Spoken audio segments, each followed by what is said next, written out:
The news said everything would be fine. Most of my friends were being encouraged to still go into work. We'd had a much worse hurricane just a month before. So why, just why, was Waffle House closed? It must have meant something bad was coming. Something terrible. Waffle House stays open through anything. I've seen those doors wide open in far worse conditions. If there are patrons around, they will sell to them. No questions asked. It's how things have always been. At that moment, I knew only two things. One, I had to get out of there. Two, I needed to get to the bottom of this. So, I did what any sane person would. I tracked down the manager of my local Waffle House and went straight to his home address. He lived about a 10-minute drive away, in the next town over. There were still many other cars on the road at this time. All that kept racing through my head was, why would Waffle House be closed? The hurricane wasn't for another few hours. If drivers could be out, Waffle House could stay open. In fact, I don't think I've ever seen them closed before this. Do their doors even have locks? I pulled up at the house. There was already a car in the driveway, so I just pulled up onto the sidewalk. I got out of my car and walked up to the door. I knocked. 3 stern, demanding knocks. Not a movement inside. This was definitely the right house. So, I knocked again. 3 sterner, even more demanding knocks. Still nothing. I walked up to the window and peered in. A chair was knocked over. Breakfast was getting cold on the table. I could see the kitchen sink through an open door at the back of the room. The sink was overflowing with water, and the faucet left on. I walked slowly back to my car. What could have made everyone leave so fast? And without their car? I sat down, defeated. I had come for answers, but only collected more questions. To clear my head, I turned on the radio, and what blasted out of the speakers is etched in my mind. Breaking news. All 2,100 Waffle Houses have decided to close today. The only words I could muster up were, "My God." The first thought I had was, well, wow, that's a lot of locations. Is there really that many? That seems like a lot. But then my second thought was about how dire this must be.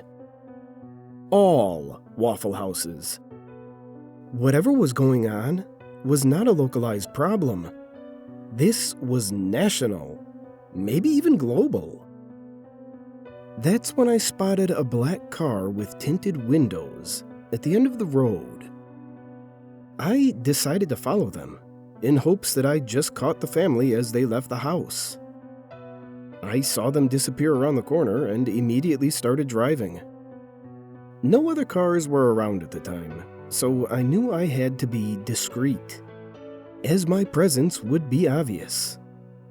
But when I turned the corner, the car was just stopped in the middle of the road, as if waiting for me.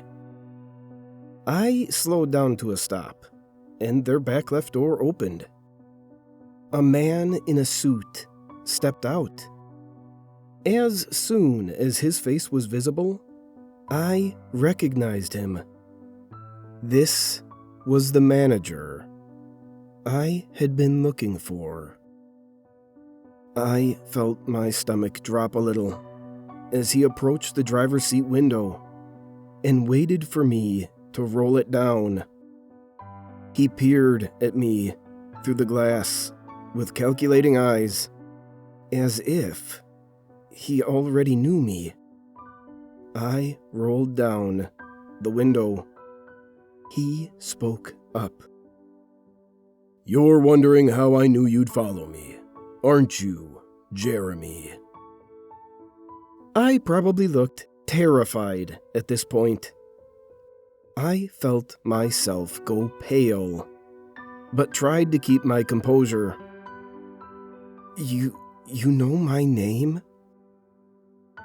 "I know lots of things. Your name is just one. But you should probably leave, Jeremy. Things aren't safe in most of America." He began to walk away, but as soon as I opened my mouth to talk, he stopped.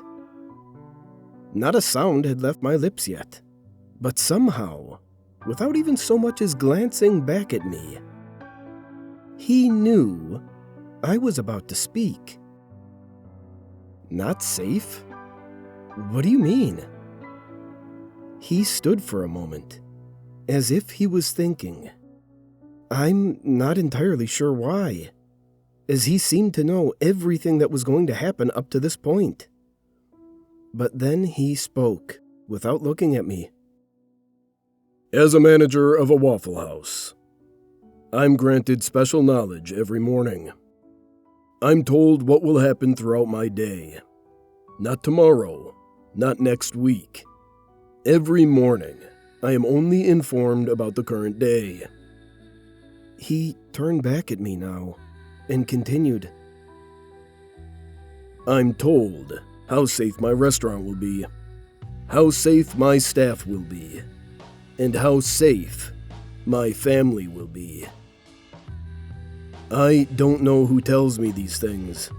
No manager does.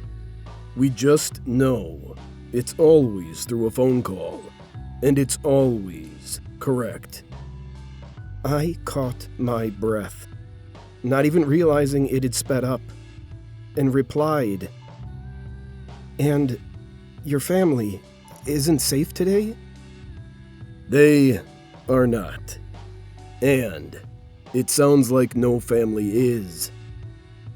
"What's causing it? What's going to happen?" He looked a little scared, maybe sad. He had a way of hiding his emotions behind his cold, serious tone. "I've told you everything I know. I also know that this is the end of this conversation, and the last question you will ask me today. Goodbye." He was right. I was speechless, and hardly moved a muscle as he walked back to the car, got in, and was driven off. I contacted my friends and family and told them we had to go to Europe right now. I explained everything I could, but they all thought I sounded insane. They mostly told me I wasn't thinking straight. That's when the news interrupted all broadcasts.